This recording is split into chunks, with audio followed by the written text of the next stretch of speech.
Kaswabe! Fast talk, 5 question. G. Favorite VinFast car? BF7. Bakit? Looks, speed, and power. Favorite Rico Suave video?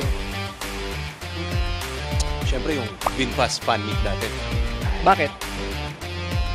Super enjoy. Describe electric vehicle in 1 word. Revolutionary! 5 to 10 years from now, where do you see the future of EV in the Philippines? Edi siyempre, more futuristic.